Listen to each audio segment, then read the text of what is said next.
Salve, senhoras e senhores, bem-vindos a mais um podcast do Motor1.com, agora até com plaquinha iluminada na mesa. Eu sou o Leonardo Fortunati e hoje, na verdade, não tem Renato Maia, né? Eu troquei 1 por 2, né? 2. Fábio Trindade e ele. O homem da eletrificação. Né, Júlio? Tá tímido? Não sou o homem da eletrificação. Eu falo de tudo. Eu vou falar de eletrificação, de mobilidade sustentável, mas estamos aqui representando o Inside Viz, né? Acho que tá na hora do Inside Viz começar a ter um pouquinho mais de espaço aqui também, né? Ficou bravo, já. Tem que começar. Se você não conhece, provavelmente você conhece pelo nome lá do Inside Viz, Júlio César, o famoso Júlio César tá aqui hoje. Vou dar uma pincelada A aí. gente conseguiu um né? espaço na agenda dele para ele participar com a gente, né? Porque, na verdade, hoje vamos falar de eletrificação, né? Porque a gente sabe, sempre existiu no mundo da indústria parcerias para você desenvolver, que nem Chevrolet e Ford desenvolveram um câmbio. Só que com esse crescimento, essa aceleração em busca do eletrificado, né, Júlio? Isso. As montadoras estão fazendo mais parcerias. Essa semana tivemos a Ford mostrando um Explorer elétrico feito em cima de uma plataforma Volkswagen, que até muita gente fala é a volta da Autolatina, né? Mas também tem outras parcerias aí, até inusitadas, né? Se a gente estava falando, tem Honda com Chevrolet. Tudo isso é para oferecer o carro elétrico tentar, digamos, popularizar o carro elétrico, baixar um pouco o custo de processo, de produção para levar para mais gente. Então, é que a mobilidade elétrica, a transição, é um negócio mais complexo, mais complicado. Então, as montadoras elas entendem que realmente, acho que as parcerias são um caminho. Porque não se limita só a desenvolver o carro. Então, tem toda uma questão de infraestrutura, né? Todo o ecossistema. Então, fazer isso junto é realmente... Tem até uma curiosa que é Tesla e BYD juntas, né? Sim, tem algo aí que está bem incipiente ainda, mas assim, já envolve tecnologia de bateria, né? Então já tem alguma coisa em andamento. Eles não divulgaram muita coisa oficial ainda, mas tem sim. O Júlio fala bonito, né? A transição da mobilidade. A verdade, o que é? A indústria ela vai ter que se movimentar numa mobilidade elétrica por lei lá na Europa, né? Obrigatório, então tem que mudar e tem que manter o negócio em pé. Então ela precisa achar vias aí, formas de diminuir o custo de desenvolvimento do elétrico enquanto mantém a casa rodando com a combustão. Então, o único jeito é fazer essas parcerias, né? Essas joint venture, esses acordos para utilizarem tecnologias novas, desenvolvimentos, né, em parceria, para baratear, reduzir o custo e tornar viável. Então, tem toda a questão de desenvolvimento, de avanço tecnológico e de custo. Então imagina que você tem um negócio, sei lá, você tem uma padaria que ela já tem aquele custo para rodar ali e você tem que abrir um novo modelo de padaria. Então como que você faz, né? Não tem um dinheiro extra ali para fazer duas coisas ao mesmo tempo. Então o que a gente ouve muito da indústria, né, quando a gente fala com eles é muito caro, é muito trabalhoso, é muito tempo. Então vem essas parcerias aí que vocês citaram, Ford, Volks, GM e Honda, parceria da BYD com a Tesla, mais bateria, né? Exatamente, né? Então... O curioso é que, no caso, né, a Volkswagen tem a plataforma MEB, está sendo usada, né? A gente já conheceu o ID Fora aqui no Brasil, o Júlio fez um vídeo no canal do Inside andando com o carro. Recentemente eu fui lá conhecer a Kombi elétrica. E, na verdade, a parceria da Ford com a Volks começou com comerciais, né? Se a gente for pensar, agora tem nova Ranger, nova Amarok. Não vem para o Brasil, no caso, a Amarok, mas no exterior tem essa parceria. São muito fortes na parceria picapes e comerciais e estenderam isso para os carros elétricos, né? Para a eletrificação. Só que é curioso, né? Porque a Volkswagen apresentou o ID2, que a ideia, é uma proposta deles de um carro elétrico mais barato, né? Resgata até um pouquinho aquela história do Fusca, né? Você popularizar alguma coisa. A primeira geração do Golf no exterior também foi isso, de você criar um carro para mais gente, né? Sem abrir mão de um carro de boa qualidade. E eles estão querendo fazer isso com o próprio ID2, né, Júlio? E a Ford aproveitou a MEB para fazer o Explorer, que tudo indica que vai ser um carro elétrico mais barato do que o Mustang Mach-E. né? Então, isso mostra realmente, essas parcerias são para ampliar o alcance do elétrico, tudo isso no final? Também. Mas assim, cada montadora elas têm necessidades diferentes, né? E cada parceria tem prioridades ali diferentes, muda um pouco. Por exemplo, a GM e Honda, a Honda precisava acelerar o lançamento de carros elétricos. Então, usar a plataforma da GM, que nem a plataforma Ultium, vai encurtar o tempo para ela poder lançar novos carros elétricos. Então, Que a Honda, se é não me fato. engano, só tem aquele pequenininho, né? O Honda i. Tem o Honda i, tem o SUV, né? De 100% elétrico, né? De 100% elétrico, sim. E o SUV Prologue, né? Que está previsto para 24, né? Acho que vai lançar em E 24. aquele HRV da China elétrico? Ele não, é que o Júlio ele é purista. Então, ou o carro é elétrico puro, ou ele é transformado em elétrico. Tem o HRV que é transformado. Então, o HRV, mas ele é tem uma versão elétrica. Como que é o nome? Eu não esqueci. O senhor que domina essa. Na verdade, ele tem duas versões lá, das duas joint ventures, né? Da Honda. Mas são específicos para o mercado chinês, é algo que só vai ter lá. Então, quando a gente fala aqui, às vezes eu acabo deixando um pouco de lado isso, mas é porque a gente fala dos termos globais, né? Sim. Que são os carros que a gente vai ver na Europa, nos Estados Unidos, na China, eventualmente na verdade, aqui. tem uma versão elétrica de muita coisa, né? É bem... Muitos Tem carros carro que a gente nem imagina que existe imagina. elétrico e ele tá lá na China. A China é um caso à parte, é um mercado gigante, então...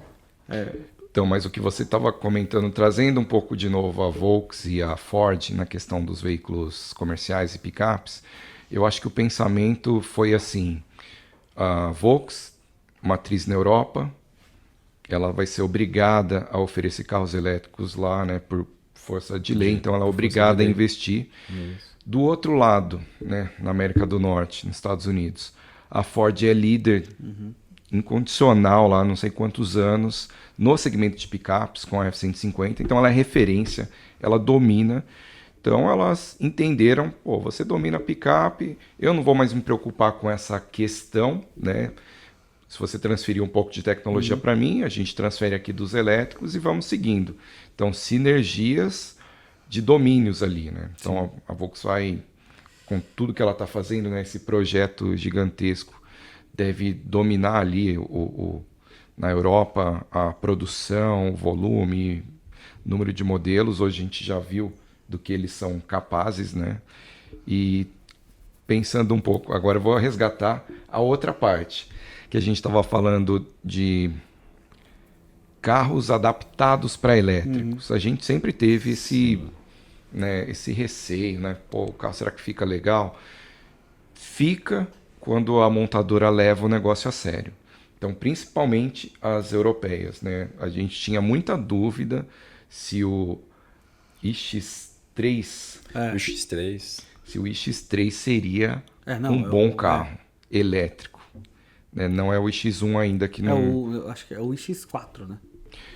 Não, aqui é o iX3. Sim, na verdade, isso assim, só para ficar na BMW, porque Sim. o X3 ele é totalmente derivado do X3. Sim. E é uma Agora, adaptação que ficou muito bem feita. Então, a gente me mandou né? recentemente no i4 até.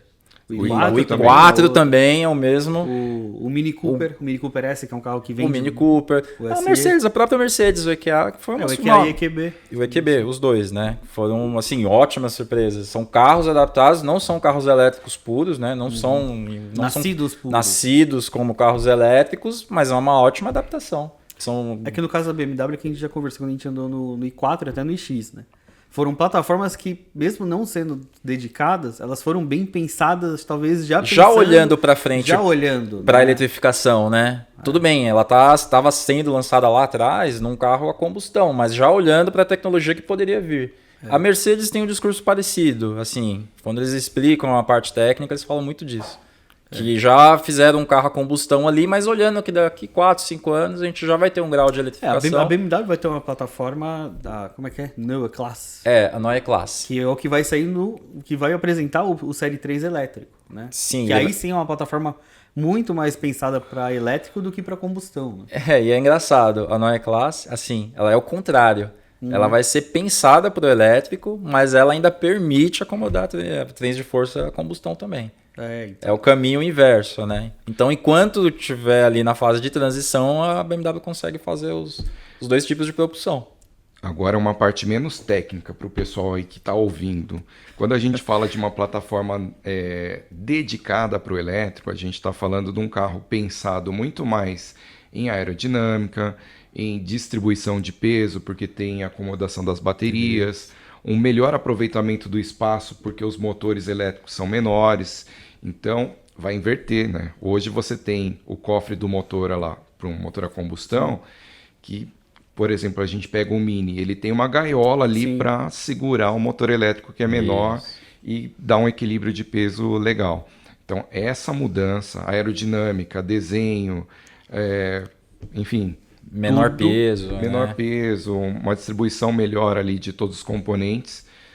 Nesse sentido que a gente fala de um elétrico puro, né, pensado para ser um elétrico puro, e aí vão aproveitar tudo isso também para os motores a combustão. Os alemães, eles são, assim, pelo que eu vejo, né, que a gente sente aqui ou vê lá fora, quando a gente visita alguns lugares, eles não fazem uma coisa assim, mais ou menos. Como a gente viu muitos carros elétricos no começo, né, principalmente chineses. Sim. Que era um carro comum, vamos botar uma bateria ali, um motor elétrico, aquele carro... Era uma bagunça. Carro mole, sem base de freios, sem modulação. Dinâmica ruim, né? Ruim de dirigir. Ruim de dirigir. Ainda tem alguns no mercado aí, mas... tem alguns. Eles estão sumindo. Eles estão ainda sumindo bem que aos eles estão poucos, sumindo, né, gente? Vocês já são minoria, mas existem. É verdade. No começo, né? Hoje, a gente sabe que o mercado chinês evoluiu demais. Já era esperado, né? Em termos de qualidade de construção, avanço de tecnologia de bateria. Agora, o motor elétrico vai ser sempre um ponto que vai ser o de menos brilho, eu acho, dos futuros carros, né? Porque uma coisa que a gente conversa aqui... tem um carro, motor 2.0, turbo, injeção direta, comando de válvula variável, sei lá, tem um V6, um V8. Diversas tecnologias que você aplica no motor a combustão que vai criando uma variação gigante. E você... tem carro com injeção direta, carro com variador de fase, carro com variador de abertura, carro... Então você tem ali, né? Acho que o Fábio está querendo chegar pressão a isso, de turbo, né? Enfim. O Fábio está querendo chegar que o motor elétrico talvez simplifique muito isso. Né? Tem um motor talvez elétrico. Realmente simplifica, né? Tem tecnologias, na verdade, de motor elétrico, né? O Júlio sabe até melhor explicar. Tem do imã, não sei o que, imã. Tem diversos... Por indução, né? Imã por indução, imã por excitação. Mas assim, é bem mais limitado em questão de... São mais parecidos, né? Vamos dizer assim. Acho que vai ser assim. Tem um motor elétrico, 2, 3 ou 4, e a única coisa que a gente vai poder perguntar é essa tecnologia de imã. Se ele é um imã permanente, né? Que o imã permanente é esse imã que a gente conhece. Ele já vem imantado, é mais difícil, mais caro e mais raro. A diferença, ele acho que está no Taycan, por exemplo. O Taycan é um dos motores mais modernos, né? Porque ele é pequeno, eficiente e mais estável, né, então, de uso. A diferença disso é que quando ele é permanentemente, né, um ímã, ele já está pronto. Então você tem menos tempo para acionar o motor elétrico e girar. No motor que você tem que induzir, você tem esse milissegunda, coisa mínima, mas para um super esportivo, ganhou lá. Tem a questão também de a busca pela autonomia, né? Também a busca do motor elétrico ser mais eficiente para gastar menos bateria, para você ter baterias menores, mais leves e uma autonomia equivalente ou cada vez maior, né? Hoje a gente tem essa questão, né? Não pode também ter um carro com uma bateria tão grande, tão pesada, senão você tem um problema do peso na autonomia. Né? Então a gente está numa fase de desenvolvimento e até por isso todas essas parcerias, essas uniões entre diversas montadoras para ajudar isso. Né? Desenvolver uma bateria é caro, desenvolver um motor elétrico é caro. Uma plataforma dedicada é caro. Por que a gente não junta com 2, 3 e faz um negócio para baratear? Né? A própria Porsche, a plataforma do Taycan é a mesma que a Audi está usando no e-tron GT. Então tem alguns pontos que são bem por aí, né? A complexidade que a gente não percebe do elétrico, né? Que acabou levando essas parcerias. Não mas seria muito mais demorado o desenvolvimento, né? E outra coisa legal que vocês falaram no começo, a questão do motor elétrico. Apesar de ele ser menos complexo, né, com o motor a combustão, não tem a questão do turbo, variador, comando, não tem nada disso. Mas o carro elétrico ele tem várias possibilidades de montagem ali, o motor elétrico no eixo dianteiro, no eixo traseiro, no próprio eixo, um motor com sistema acoplado, tudo acoplado, né? Transmissão, motor, tudo junto, né? Ou não, separado, ou montar o motor nas próprias rodas. Então, dependendo da plataforma da tecnologia, tem esse outro lado do carro elétrico e essas outras possibilidades, né? Então tem toda essa questão, ela leva ao ponto o elétrico não tem mais volta, né? Você olha cada vez mais, existe lá uma briga na Europa para não banir totalmente a combustão, de ter alternativas, mas toda essa corrida também é um pouco isso, né? Você não tem mais como, a gente não vai ter... Muita gente acaba defendendo que o elétrico já teve várias chances no passado, mas agora é outro papo, né? É outra tecnologia. Eu acho que é outro papo, a gente está em outra fase e o tanto de investimento e esforço das montadoras, entidades, governos, é realmente algo que não tem como voltar atrás, né? É um processo que já está muito adiantado. A questão daqui para frente é questão técnica, né? Que tipo de tecnologia que vão prevalecer, mas o elétrico eu acho que ele vem para... É um negócio que realmente veio para ficar. Acho que não tem aquele risco do passado, aquele medo, né? De, não vai vingar. Não. E fora a necessidade, às vezes, como empresa, né? Essa necessidade, essa busca também como uma cobrança de empresa, né? Eu acho que tem bastante coisa e eu acho que agora fica mais claro para todo mundo que acompanha noticiários, ou a gente vê aqui no Brasil, né? Alguns... efeitos da mudança climática, esses desastres, né? Chuvas torrenciais que nunca aconteceram, cidades alagadas, desmoronamento, temperaturas, né, extremas, ou muito frio ou muito quente. Então, assim, acho que essa semana saiu um relatório que é um resumo da ONU lá, né, das mudanças, dos impactos sobre o clima, e a conclusão não tem mais como esperar. A gente tem que fazer alguma coisa. Essa pressão da Europa é uma parte disso também. A gente sabe que também tem a questão da mudança de matriz energética, não depender mais de petróleo, não depender mais de gás. Isso é uma outra discussão que a gente vai falar. O que eu vejo em questão dos carros elétricos, hoje a gente está muito preso nessa tecnologia elétrico-bateria. Só que o Júlio aqui, o nosso Julinho do Insight, ele pode falar um pouco sobre hidrogênio verde, que vocês vão ouvir bastante, e o Brasil pode se tornar uma potência mundial, até para exportação. Você pode explicar rapidamente, Júlio, para os nossos telespects, ouvintes? Você falou da questão do carro elétrico, né? A bateria. Mas a gente tem o carro elétrico, a célula de hidrogênio. Né? Tem uma célula de hidrogênio.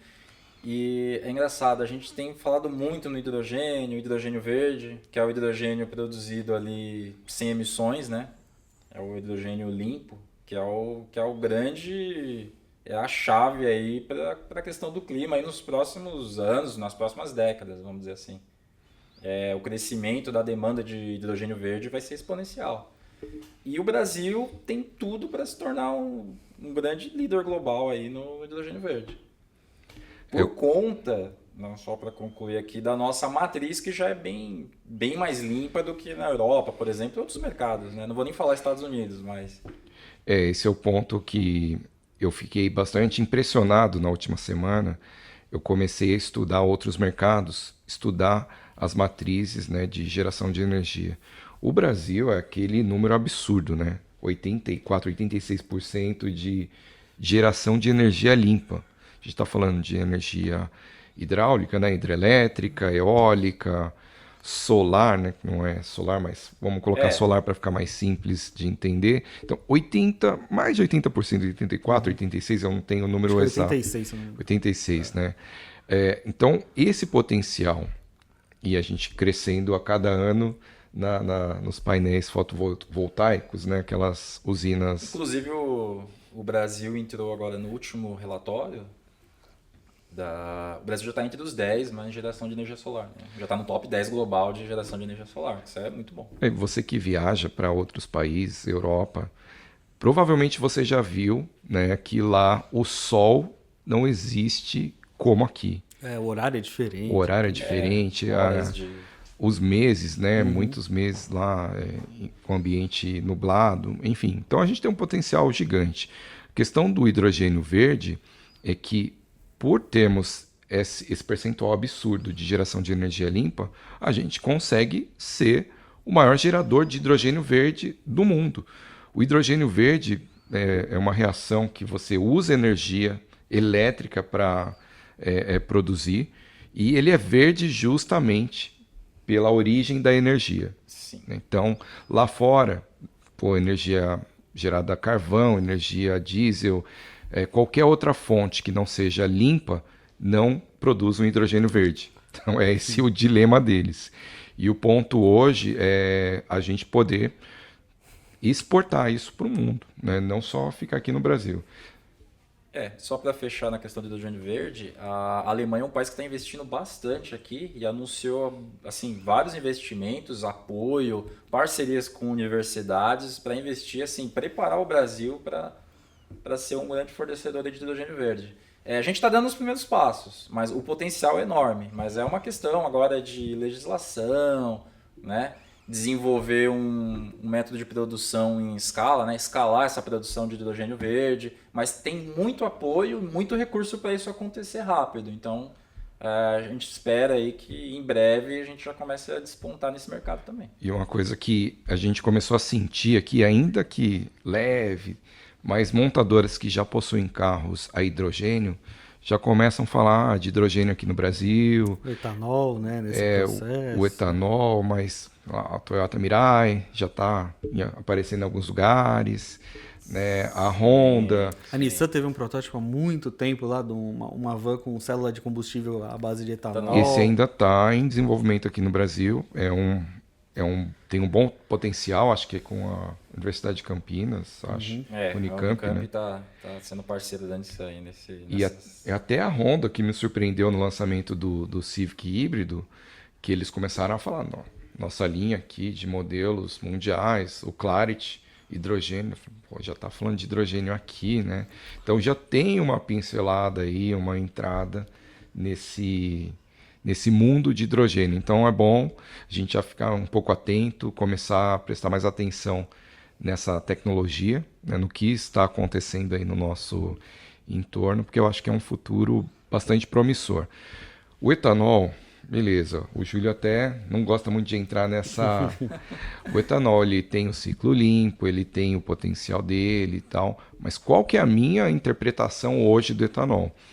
Que a gente perdeu o timing mundial. Beleza, ele vai servir, ele serve, ele atende o Brasil, mas só o Brasil. Sim. Não dá para a gente exportar volumes gigantes de etanol, porque se o açúcar, né, que é o outro derivado da cana, estiver mais caro, é o que vai todo mundo procurar o exportar. usineiro vai exportar. É um risco, né? Então, é um tanto arriscado, né?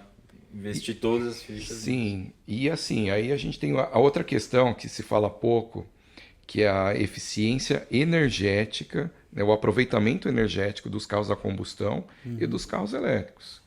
Então, quando você entra nesse tema, aí não tem conversa. Não, aí é pesado, né? A gente está falando aí de uma faixa de 30%, 40% na combustão para mais de 90% no elétrico. Isso significa, você abastece com gasolina ou com etanol, aquela potência de energia que ele gera, você vai ter 30% dessa energia na roda. É isso. Basicamente isso. Porque ele perde calor no motor, ele perde na transmissão, ele perde da transmissão para a roda. Sim. Então tem toda esse caminho aí que vai perdendo energia. No elétrico não. No elétrico é 90 e muitos. 90 e muitos e assim, e melhorando, né? E melhorando. E melhorando. Então, Sim, se né? você tem o potencial do motor elétrico, é 90%, é isso. Por isso que tem esse feeling quando você dirige, fala, uau, nossa, o carro anda muito. É esse aproveitamento energético absurdo. O único ponto hoje é a gente resolver, vai ser bateria, vai ser hidrogênio, vai ser outra solução derivada do etanol, enfim. Tem muita coisa, né? O híbrido leve, híbrido plug-in, elétrico com 2 motores, elétrico com 4. É muita coisa, né? Um tema, toda vez que a gente fala de eletrificação é um tema extremamente polêmico, né? Tem diversos lados, tem, principalmente aqui no Brasil, aproveitamento ou não do que a gente tem, o que vai vir de fora. Agora, recentemente, existe aí uma briga pela produção, o que não vai ser produzido, né? O que vai. Né? Mas eu acho que isso aí a gente consegue até abordar. Eu acho que, na verdade, está na hora do podcast do Inside, né, seu Júlio? Tá. Começar, Acho né? que já... né? Acho que o pessoal vai lhe comentar aí embaixo quem quer um podcast para falar de eletrificação, o Julinho. Não, até vou fazer um spoiler aqui. Nós vamos agora lançar o podcast do Inside Vis, muito apoiado também pelo Electric Days, que é o nosso evento, né, que vamos ter aqui em São Paulo. A gente já reuniu as principais empresas, as empresas que estão liderando, né, essa transformação. Então, muita informação, muita tecnologia, muito produto. E a gente está falando com empresa montadora, vocês já conhecem todas, né? Mas teremos lá a BorgWarner. O que a BorgWarner está fazendo aqui no Brasil de elétrico, senhor Júlio? Então, a BorgWarner, como fornecedor, né, de componentes automotivos, eles estão com assim, investimentos altíssimos aqui no Brasil para produzir baterias, né? Vai ter uma linha de montagem de baterias aqui no interior de São Paulo, inclusive vai ser inaugurado nesse semestre, mas isso é só o começo, eles têm vários projetos e várias iniciativas para apoiar a mobilidade elétrica. Só um exemplo, né? Só um exemplo, a gente está falando também com empresas de alta tecnologia, que a gente não pode citar, mas pense em processamento ultra rápido. Estamos falando com BNDES,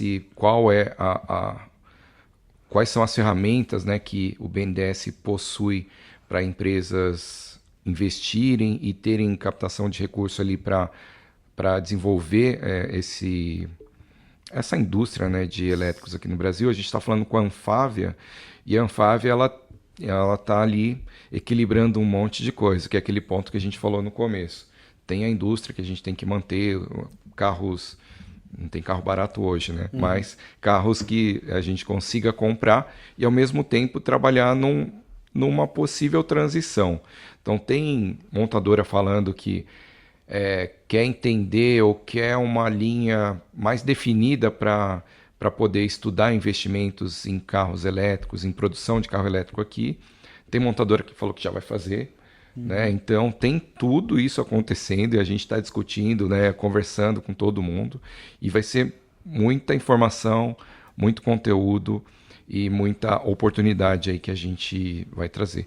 Semana que vem eu acho que a gente já começa trazendo informação importante, algum convidado de peso aí para vocês terem mais acabou a moleza, bastidores. Júlio. Acabou a moleza. Acabou a moleza do Júlio. Falar, né? Sair ali de trás do conteúdo ali, mostrar mais, né, o que está acontecendo aqui no Brasil. A gente já falou muito de tecnologia do mundo inteiro, Europa, China, Estados Unidos. Agora é Brasil, Júlio. Agora chegou a hora de mostrar que tem muita coisa, mas muita coisa acontecendo, e eu acho que o podcast é assim, ideal para mais um canal para a gente poder divulgar isso e trazer esses temas aí. Mas o nosso continua. Né? Vamos ter os dois, o Júlio às vezes vai vir aqui pra gente... pacificamente. Às vezes não tão pacificamente, às vezes vai rolar uma ofensa um com o outro. Não, mas isso é normal. A gente supera depois, não tem problema. Bom, acho que por essa semana já deu. Vamos esperar ansiosamente pelo podcast do Julinho. Poder falar o que ele quiser, fazer o que ele quiser, né? Vamos ver como será tudo isso. E, bom, eu fico por aqui, vejo vocês na semana que vem. Agradeço ao Fábio e ao Júlio. E obrigado. Nos vemos por aí. E a gente tem que fazer um merchan. Você deixa só o Maia fazer o merchan. Tem que acessar. Eu faço o nosso. Acompanhar as nossas redes sociais, né? Motor One Brasil ou Motor 1, para ficar mais fácil entender, Motor 1 Brasil. Instagram... O que mais? Nosso canal aqui no YouTube, né? Quem já está assistindo, já olha, tem diversas avaliações. Tem nosso site, né? Está sempre atualizado. E acho que muita coisa. O próprio Inside. Acompanhe a gente no Inside Vis, o nosso canal no YouTube e futuramente redes sociais. Podcast, redes sociais, Instagram. Em breve podcast também. Bom, vejo vocês na semana que vem. Fica aqui meu abraço e até mais. Até mais, pessoal. Valeu. Até mais, pessoal.